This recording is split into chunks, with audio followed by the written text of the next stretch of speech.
नमस्कार, मैं सरोज कुमार पांडे। आज एनसीईआरटी क्लास 9 का एक्सरसाइज 1.4 में आपको बताने आया हूं।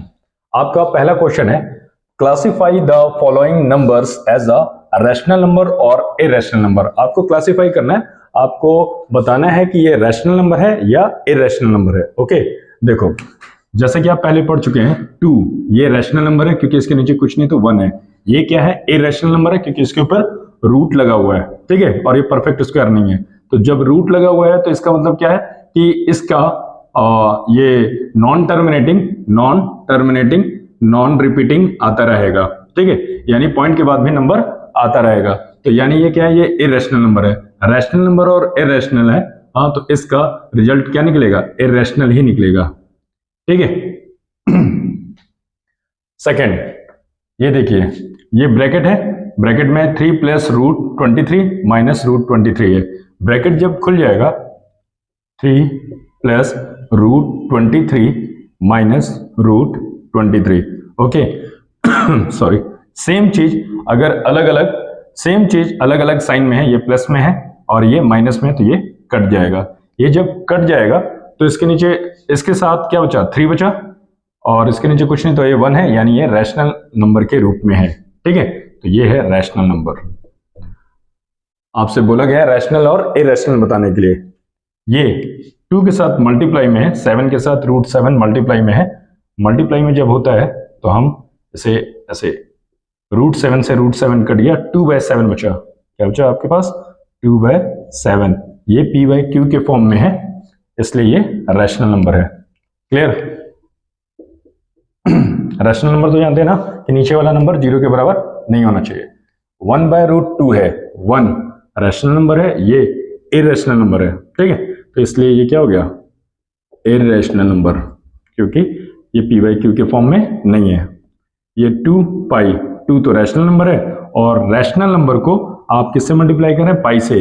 पाई क्या है? एक इरेशनल नंबर है, क्योंकि जब इसकी आप वैल्यू देखेंगे तो इसकी जो वैल्यू आएगी वो कंटिन्यूसली आती जाएगी, पॉइंट के बाद भी आती जाएगी। जैसे नॉन टर्मिनेटिंग नॉन रिपीटिंग रहेगी, पॉइंट के बाद भी वो रिपीट नहीं होगी, कंटिन्यूसली चेंज हो के आते जाएगी।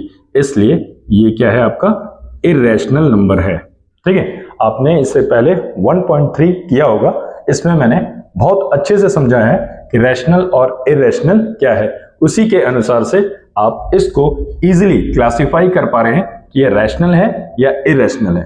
ओके, नेक्स्ट क्वेश्चन हम करते हैं, question number 2। Simplify means simplest रूप में, इजीएस्ट वे में आपको लिखना है। Simplify each of the following expression, यानी इसको सिंप्लीफाई करना है, ठीक है, छोटे से छोटे रूप में। तो देखिए, आपके पास 3 प्लस रूट 3 क्लोज ब्रैकेट, फिर ये ब्रैकेट 2 प्लस रूट 2 है, ठीक है। इन दोनों के, इस ब्रैकेट और इस ब्रैकेट के बीच में क्या है? मल्टीप्लाई है, तो आपको इसको मल्टीप्लाई में करना है, ठीक है। इसको हम ऐसे कर सकते हैं, पहले 3 इंटू 2, साइन देख लीजिए, प्लस प्लस प्लस का है, 3 2 जा 6, plus plus plus 3 into root 2, number को पहले लिखते हैं, रूट को बाद में, 3 रूट 2, ठीक है। इसका इससे हो गया। अब इसका इससे करते हैं, plus plus plus root 3 into 2, number को पहले लिखते हैं, रूट को बाद में, 2 रूट 3, ठीक है। इसका इससे हो गया। रूट 3 का रूट 2 से, तो रूट है, दोनों की छतरी एक जैसे, यानी रूट है, तो root 3 root 2 plus plus plus रहेगा, 3 2 जा 6, रूट 6 हो जाएगा, ठीक है। ये हो गया। अब आप देखिए कि यहाँ पे कितना है? 6 है, प्लस रूट 2 की संख्या 3 है, रूट 3 की संख्या 2 है, इन दोनों में कुछ नहीं हो सकता, क्योंकि ये रूट 2 की संख्या 3 है, रूट 3, ये दोनों डिफरेंट है, तो ये वैसे ही लिखेंगे, 3 root 2 plus 2 root 3 plus root 6, इसमें कोई चेंजेस नहीं आ रहा है, क्योंकि कोई भी एक दूसरे से मैच नहीं कर रहा है। रूट 6 की संख्या 1 है, ये अलग है, ये अलग है, ये अलग है, तो इसलिए अलग अलग में कोई ऐड नहीं होगा। तो ये आपका आंसर है, ठीक है। अब आप सेकंड देखिए, सेकंड देखते हैं आप, 3 प्लस रूट 3 है, यहाँ पे 3 माइनस रूट 3 है, ठीक है, बीच में मल्टीप्लाई है। सेम चीज एक बार माइनस में है, एक बार प्लस में है, तो ये इस फॉर्मूले को इंडिकेट करता है। देखिए, a² माइनस b² ठीक है, इक्वल टू क्या होता है, a प्लस बी होता है और a माइनस बी होता है, राइट। ये आपका फॉर्मूला है। अगर दिया हुआ क्वेश्चन फॉर्मूले के इस पार्ट से मैच करता है, प्लस वाला, देखिए सेम चीज प्लस में, सेम चीज माइनस में, अगर दिए हुआ फॉर्मूला का ये भाग इस क्वेश्चन यानी इस पार्ट से मैच करता है तो आपको आंसर किस रूप में देना चाहिए, इस रूप में देना चाहिए, ठीक है। ए स्क्वायर माइनस बी स्क्वायर, ये पूरा एक फॉर्मूला है, राइट। तो आप जैसे कि देख रहे हैं कि आपका दिया हुआ क्वेश्चन फॉर्मूले के इस पार्ट से मैच कर रहा है, ए प्लस बी और ए माइनस बी, ए प्लस बी और ए माइनस बी, तो आपका आंसर ऐसा होना चाहिए, ए स्क्वायर माइनस बी स्क्वायर। तो आपका ए ये है, बी ये है, तो ये देखिए आपने 3 पे क्या लगा दिया, स्क्वायर, माइनस √3 पे क्या लगा दिया, आपने स्क्वायर लगा दिया। तो √3 का स्क्वायर, ये 3 का स्क्वायर क्या होता है 9, √3 का स्क्वायर क्या होता है 3, क्यों, √3 इंटू √3, तो क्या हो जाएगा, √3 का स्क्वायर हो जाएगा, यहाँ पे क्या होता है 1/2 होता है, इस 2 से ये 2 कट जाएगा, 3 बाहर निकल जाएगा, राइट। तो इसलिए मैंने ये लिखा 9 माइनस 3 कितना हुआ 6, तो आपका आंसर 6 है। इसमें देखिए a प्लस बी का होल स्क्वायर के फॉर्मूले पे चल रहा है, a प्लस बी का होल स्क्वायर इक्वल टू क्या होता है, a square plus 2ab plus B square, right. आपने इसको a माना है, इसको b माना है, यानी a का स्क्वायर √5 का स्क्वायर प्लस 2 इंटू a आपका क्या है √5 है, b आपका क्या है √2 है, प्लस b का स्क्वायर √2 का स्क्वायर, 5 का स्क्वायर करेंगे √5 इंटू √5, रूट हट जाएगा 5 आएगा 5।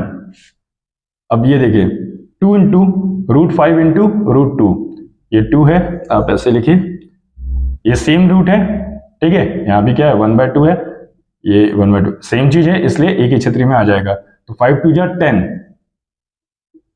ठीक है, 5 2 जा 10, √10 प्लस √2 का स्क्वायर किया तो क्या आ गया 2 आ गया, ठीक है। तो अब देखिए आप इसको, ये भी प्लस में, ये भी प्लस में, नंबर नंबर आपस में प्लस हो जाएंगे, सेम है, 5 2 7, 7 प्लस 2√10, ये आपका सिंप्लीफाई रूप है, ठीक है। अब इसमें देखते हैं सेम चीज माइनस में है, सेम चीज प्लस में है, यानी √5 माइनस √2, √5 प्लस √2, ये भी इसी फॉर्मूले पे आता है, किस फॉर्मूले पे, a square minus B square का फॉर्मूला है, क्या होता है, एक बार a माइनस बी ऐसे लिखें और एक बार a प्लस बी ऐसे लिखें। तो सेम चीज एक बार देखिए, ये पूरा फॉर्मूला, फॉर्मूले के 2 पार्ट हैं, ये पार्ट और ये पार्ट। दिया गया क्वेश्चन फॉर्मूले के किस पार्ट से मैच करता है, इस पार्ट से मैच करता है, देखिए a minus B, a minus B, a plus B, a plus B, अगर फॉर्मूले के इस पार्ट से मैच करता है तो आंसर आपको इस पार्ट में देना है सॉरी। तो आप √5 का क्या करेंगे, स्क्वायर करेंगे, माइनस √2 का क्या करेंगे, स्क्वायर करेंगे। तो आप देखिए √5 का स्क्वायर क्या होता है 5, √2 का स्क्वायर क्या होता है 2, 5 में से 2 गया 3, ये आपका आंसर है। इस तरह से क्वेश्चन 2 आपका सॉल्व हो गया। हालांकि ये फास्ट इसलिए हो रहा है, अगर आप इसका पिछला वीडियो देखेंगे 1.3, 1.2 और भी आपका कॉन्सेप्ट क्लियर हो चुका होगा, तो ये फिर बहुत आसानी से बनेंगे, ठीक है। ओके, मैं आपको अभी नेक्स्ट थर्ड क्वेश्चन दिखाता हूं। Pi is defined as the ratio of the circumference से C of a circle to its diameter से D, that is pi equal to c by d. This seems to be contradictions the fact that pi is irrational. How will you resolve this contradictions? Contradictions यहाँ पे विरोधाभास। देखिए ये questions बहुत ही different है और बहुत ही अलग है। इस क्वेश्चन में बहस चलता रहेगा, सबके अलग अलग राय रहेंगे, मैं भी इसमें कुछ राय देना चाहूंगा। देखिए यहाँ पे ये बोल रहा है कि pi is defined as the, pi को आपको सीधा ये दिया है, सीधा शॉर्ट में अगर मैं ये बोलूं, पाई इक्वल टू क्या बोला है c by D, c by D बोला है, ठीक है, pi equal to c by D. अब पाई एक इरेशनल नंबर है, पाई क्या है, एक इरेशनल नंबर है, इसकी अगर वैल्यू आप निकालेंगे तो पॉइंट के बाद, टर्मिनेटिंग डेसिमल के बाद आते जाएगा और चेंज हो के आएगा। इसका मतलब है non terminating non repeating number आता जाएगा, यानी ये इरेशनल है।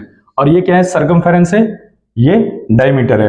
तो एक इरेशनल सर्कमफेरेंस, तो सर्कल का सर्कमफेरेंस क्या होता है, यानी गोलाई की जो लंबाई होती है, तो कुछ ना कुछ लंबाई तो फिक्स होगी, 5 होगा, 10 होगा, 6 होगा, राइट, या 20 होगा, 25 होगा, जो भी होगा, कोई ना कोई तो नंबर होगा। जब ये नंबर होगा, मान लो ये 6 है, मान लो ये 6 है, ये 7 है, तो 6 और 7 है, तो 6 और 7 देखने में क्या लगा, ये एक रैशनल नंबर है। पर इसको अब इस तरीके से नहीं समझना है, आप ऐसे समझिए। सर्कमफेरेंस, तो सर्कमफेरेंस, सर्कल के ना सर्कमफेरेंस का फॉर्मूला क्या होता है, 2 पाई आर होता है, 2 पाई आर होता है। अगर मैंने पाई को यहीं रखा और मैं ऐसे बोलता हूं 2 पाई, तो 2 आर को मैं ये बोल सकता हूं, ठीक है, 2 आर को मैं क्या बोल सकता हूं, 2 आर पाई को, 2 आर को मैं डी बोल सकता हूं, डायमीटर, और ये, ठीक है, तो ये इस तरह से हो गया, क्या हो गया, यानी डी 2 आर, रेडियस को 2 ये कर दिया, तो ये कितना हो गया, यानी सर्कमफेरेंस इक्वल टू कितना है, सर्कमफेरेंस इक्वल टू डी पाई, तो पाई इक्वल टू कितना हो गया, सी बाय डी, ये तो ये हो गया, ठीक है। अब देखिए यहां पे ना प्रॉब्लम क्या आ रहा है, प्रॉब्लम ये आ रहा है कि ये एक इरेशनल है, हम किससे कंपेयर कर रहे हैं, सर्कमफेरेंस, सर्कमफेरेंस किसे कहते हैं, सर्कल की लंबाई को, ठीक है, सर्कल की लंबाई को, तो लंबाई कुछ ना कुछ तो फिक्स होगी, और जो फिक्स होगी वो फिक्स नंबर में होगी, फिक्स नंबर में होगी, तो यानी वो क्या होगा, रैशनल नंबर होगा। डायमीटर भी क्या है, एक लेंथ है, लेंथ एक फिक्स होती है, तो वो भी क्या होगा, एक रैशनल नंबर होगा, ठीक है। अब यहां पे हम ये देख रहे हैं कि भाई रैशनल नंबर जो है इरेशनल के बराबर कैसे हो सकता है, तो यहां पे आपको इस तरीके से नहीं सोचना है, क्योंकि लेंथ को हम किससे बता रहे हैं, पाई से। पाई एक एंगल है, आपको ये समझना होगा, ये पाई का मतलब होता है 180 डिग्री, तो देखिए पाई का मतलब होता है 180 डिग्री, ये रहा, तो 180 डिग्री ये रहा, ठीक है। 180 डिग्री, आप डिग्री को आप लेंथ से में कैसे नाप रहे हैं, आप ये देखिए ना, जैसे मान लो ये कितना है 60 डिग्री, ये कितना है 60 डिग्री, तो अगर मैं इसको ये बढ़ाते जाऊंगा, आप इसको मैं बढ़ाते जाऊंगा, आप एंगल नाप सकते हैं, एंगल का जो साइड लेंथ है वो नहीं नाप सकते, क्योंकि ये अगर इतना बड़ा भी हो जाएगा, ये आगे भी बढ़ता जाएगा, तो भी ये 60 डिग्री रहेगा, तो आप एंगल मेजर कर सकते हैं, एंगल का लेंथ मेजर नहीं कर सकते। उसी प्रकार से आप यहां 180 का एंगल मेजर कर सकते हैं, एंगल का लेंथ मेजर नहीं कर सकते, तो लेंथ मेजर नहीं कर पा रहे हैं, इसीलिए तो ये इरेशनल है, लेंथ नहीं मेजर कर पा रहे हैं इसलिए तो इरेशनल है। तो आप ये सोचिए, और 180 को क्या कहते हैं, हाफ सर्कल, 180 को क्या कहते हैं, हाफ सर्कल। तो देखिए ये अभी हाफ सर्कल था, अभी भी हाफ सर्कल है, अभी भी हाफ सर्कल है, अभी भी हाफ सर्कल है, यानी सर्कल बड़ा होते जा रहा है और आप सर्कल का भी लेंथ नहीं नाप पा रहे, सर्कल का भी ये क्या है, लेंथ नहीं नाप पा रहे, ना इसका नाप पा रहे, ना इसका नाप पा रहे, ये भी बढ़ते ही जा रहा है, ये भी बढ़ते ही जा रहा है, और ये भी बढ़ते ही जा रहा है, दोनों ही एक ही कंडीशन में है, दोनों की लेंथ को आप मेजर नहीं कर पा रहे हैं, इसलिए इस समय दोनों इररेशनल कंडीशंस में है, इसलिए इस विरोधाभास को, इस कंट्राडिक्शंस को मैं यहां पे सॉल्व करता हूं, ठीक है। मैं जानता हूं कि मुझे इस क्वेश्चन में बहुत चुनौतियां मिलेंगी, लेकिन आप ये देखिए, ये लेंथ है और ये डिग्री है, तो दोनों को एक रूप में लाके आप कंपेयर कर सकते हैं, दोनों को सेम यूनिट में लाके ही आप कंपेयर कर सकते हैं, ऐसे कंपेयर नहीं कर सकते। और मैं साफ जहां तक मैं जानता हूं अपनी नॉलेज से, तो मैं बता सकता हूं कि पाई की वैल्यू क्यों नहीं निकल पाती, क्योंकि आप डिग्री का लेंथ नाप रहे हैं, आप डिग्री के साइड का लेंथ नाप रहे हैं, और लेंथ आप इसको कितना भी बढ़ा लीजिए, अगर ये 60 तो 60 है, अगर 180 को आप कितना भी बढ़ा लीजिए, ये 180 है तो 180 रहेगा, लेंथ मेजर नहीं कर पाएंगे, तो आप पाई की वैल्यू भी मेजर नहीं कर पाएंगे, ना पहले कर पाए थे ना आज कर पाएंगे। इस तरह से ये और ये बराबर होते हैं, क्योंकि आप डिग्री का लेंथ देख रहे हैं, यहां भी सर्कल का लेंथ देख रहे हैं और डायमीटर देख रहे हैं, और ये सर्कल हर बार बड़ा होते जा रहा है, उसी रूप में जिस तरह से इसकी लेंथ कंटिन्यू बढ़ रही है, उस तरह से इसका सर्कल का सर्कमफेरेंस भी कंटिन्यू बढ़ रहा है, both are in same condition, that's why we can say that pi is equal to C by D. आपका क्वेश्चन नंबर 4 है, represent root 9.3 on the number line. आपको नंबर लाइन में 9.3 show कर रहा है। जब भी ऐसा दिया हो, आपको 9.3 दिया है, आप 9.3 पहले खींच लीजिए, ठीक है। आपने 9.3, ये आपका पॉइंट है, इस पॉइंट को आपने ए बोला, इस पॉइंट को आपने बी बोला, ठीक है। ये 9.3 है, आपने 9.3 ड्रॉ कर लिया, यानी ए बी आपका कितना है 9.3 है, राइट। इतना आपने खींच लिया।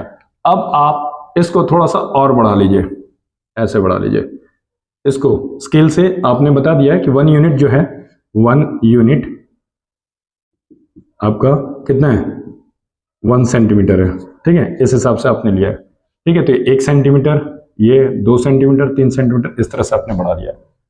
9.3 बोला तो 9.3 लेंगे, 7.3 बोलता आप 7.3 लेंगे, जो बोला है आप उतना ले लेंगे। 9.3 ले लिया आपने।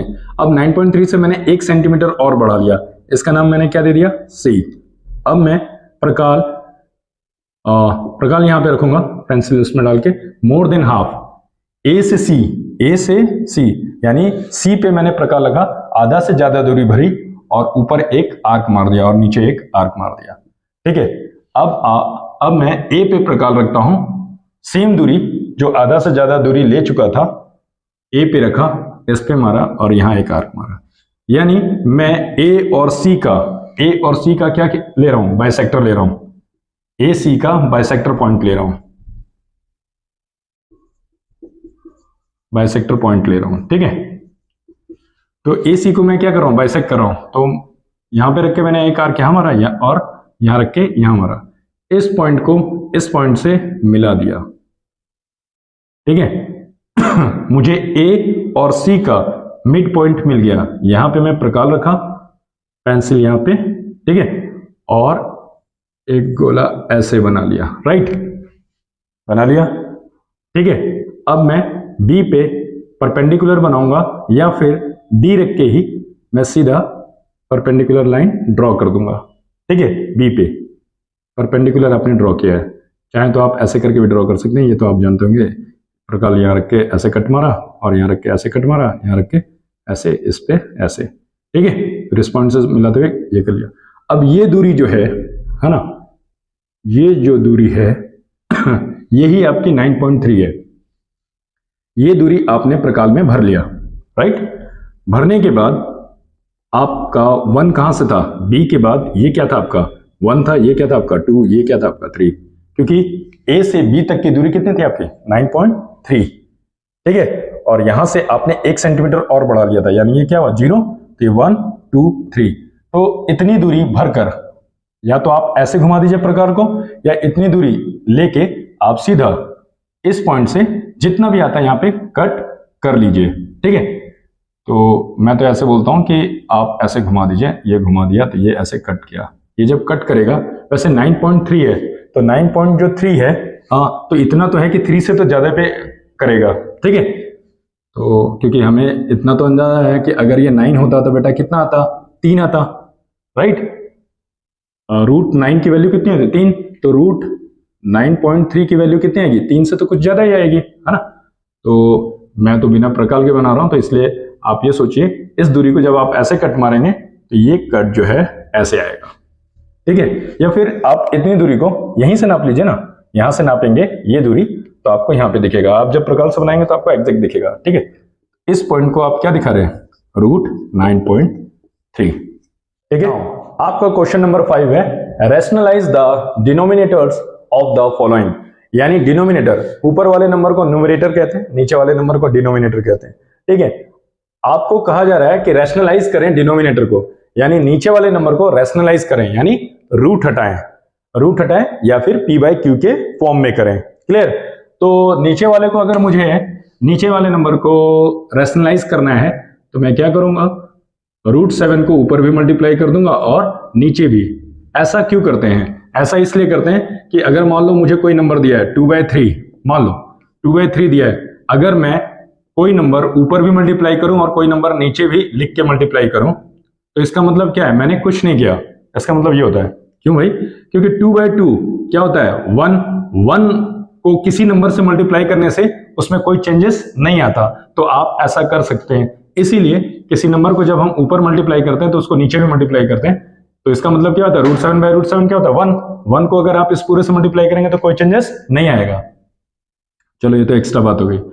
अब रैशनलाइज द डिनोमिनेटर, क्वेश्चन पे आते हैं, पॉइंट पे आते हैं। तो मुझे रैशनलाइज करना है तो √7 को मैं ऊपर भी मल्टीप्लाई करूंगा और नीचे भी करूंगा, तो इससे क्या होगा, 1 इंटू √7 तो क्या आ जाएगा √7, और √7 इंटू √7 तो रूट हट जाएगा, तो क्या आएगा 7, तो नीचे से तो रूट हट गया ना, यानी ये रैशनलाइज हो गया, ये यहाँ पे answer. Okay, question second, 1/√7 minus √6। अब मुझे ऐसे दो नंबर हैं टर्म्स में है, ठीक है, तो इसको रैशनलाइज करना है। तो इसको रैशनलाइज करने के लिए अगर ये माइनस है तो इसका आप जस्ट अपोजिट ले लीजिए, √7 माइनस है तो यहाँ पे आप प्लस ले लीजिए √6, और जो चीज आपने ऊपर लिखा है वो चीज नीचे भी लिखिए और मल्टीप्लाई कीजिए, √7 प्लस √6, ये आपने किया। तो अब आप देखिए ये सेम चीज माइनस में, सेम चीज प्लस में है, तो ये किसके फॉर्मूले में आ गया, ये फॉर्मूले में आ गया a² minus b² equal to a plus b, ठीक है, और ये क्या है a माइनस b। अब आप देखिए ये पूरा एक फॉर्मूला है, फॉर्मूले के दो पार्ट है, ये पार्ट और ये पार्ट। आपका दिया हुआ क्वेश्चन किससे मैच कर रहा है, से एक बार माइनस में एक बार प्लस में, एक बार माइनस में एक बार प्लस में, यानी आपका क्वेश्चन इस पार्ट में मैच कर रहा है, तो आपका आंसर किस रूप में होना चाहिए, इस रूप में होना चाहिए, यानी a² माइनस b² के रूप में। तो आप नीचे √7 का स्क्वायर, a² है ना, तो √7 का स्क्वायर दिखाइए और फिर √6 का स्क्वायर दिखाइए। ऊपर 1 को अगर किसी नंबर से मल्टीप्लाई करेंगे सेम आता है, √7 प्लस √6। तो देखिए √7 प्लस √6 क्या होगा, √7 प्लस, दोनों अलग अलग है, √7 प्लस √6, ये तो ऐसे ही रहेगा। √7 का स्क्वायर कितना होता है 7, माइनस √6 का स्क्वायर कितना होता है 6, तो 7 में से 6 गया तो कितना हुआ 1, तो 7 में से 6 गया तो 1, मैं इसकी जगह 1 लिख देता हूं। तो किसी भी नंबर के नीचे आप 1 लिखते हैं, ठीक है, 1 माना जाता है इसलिए लिखने की जरूरत ही नहीं है। तो आपका आंसर कितना है, √7 प्लस √6, ये आपका आंसर आया। क्लियर? अब इसको देखते हैं, 1/√7 माइनस 2, ठीक है, तो अब आप मल्टीप्लाई करेंगे, नीचे वाले को रैशनलाइज करना है, तो √7 माइनस है तो ये क्या लेंगे प्लस, 2 ऊपर भी लिखेंगे नीचे भी सेम वही नंबर लिखेंगे, √7 प्लस 2 सॉरी, 1 को इस से मल्टीप्लाई करेंगे तो ये कितना आएगा, √7 प्लस √2। 1 को जिससे भी मल्टीप्लाई करते हैं तो सेम नंबर ही आता है, 1 को इससे मल्टीप्लाई किया सेम है, ये वाला सेम चीज एक बार माइनस में, सेम चीज एक बार प्लस में, यानी ये इस फॉर्मूले के रूप में आ गया, किस फॉर्मूले के रूप में आ गया, a² माइनस b² के फॉर्मूले में आ गया।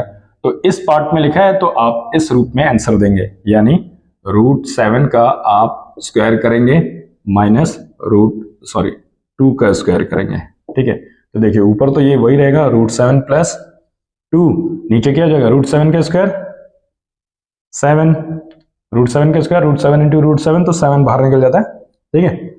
2 का स्क्वायर कितना होता है 4, यहाँ पे भी है ना कुछ तो सही था ना, ठीक है। तो ये आ गया, 7 में से 4 गया तो कितना बचा, आप ये देखिए √7 प्लस 2 था, 7 में से 4 गया तो 3, इसका आंसर ये आ चुका है। इस तरह से ये क्लियर होता है। इस क्वेश्चन में हाँ क्लियर था 6 का, तो ठीक है। आइए अब हम इस क्वेश्चन में आते हैं, थर्ड, 1/√5 प्लस √2, ठीक है, तो उसको देखते हैं। देखिए अब तो आप आदी हो चुके होंगे, ये देखिए √5 प्लस √2 है, तो ये प्लस में है तो साइन अपोजिट लेंगे आप, √5 माइनस √2, यहाँ पे भी क्या लेंगे √5 माइनस √2, प्लस है तो माइनस में लेंगे, अगर माइनस होता तो प्लस में लेंगे। 1 को जिस नंबर से भी मल्टीप्लाई करेंगे तो वो सेम आता है, इसलिए आप यहाँ पे सेम ही लिखिएगा। ओके, अब देखिए सेम चीज एक बार प्लस में एक बार माइनस में, जब सेम चीज एक बार प्लस और माइनस में होता है तो किस फॉर्मूले में आ जाता है, a² माइनस b² के फॉर्मूले में आता है। एक बार प्लस में लिखते हैं, एक बार माइनस में लिखते हैं, ठीक है। तो ये प्लस में है और ये माइनस में, ये प्लस में है ये माइनस में, तो क्वेश्चन किस रूप में, इस रूप में, तो आंसर आपका किस रूप में होना चाहिए, इस रूप में, ठीक है। तो हम कर देते हैं, √5 का स्क्वायर माइनस √2 का स्क्वायर। देखिए ऊपर वाला तो वैसे ही रहा, √5 माइनस √2, √5 का स्क्वायर किया तो कितना है 5 आया, √2 का स्क्वायर किया तो कितना है 2 आया, अब देखिए √5 माइनस √2, 5 में से 2 गया तो कितना बचा 3। ये आपका नीचे का नंबर रैशनलाइज हो चुका है। रैशनलाइज तो यहाँ भी हो चुका था, लेकिन अब ये सिंपल रूप में आ चुका है।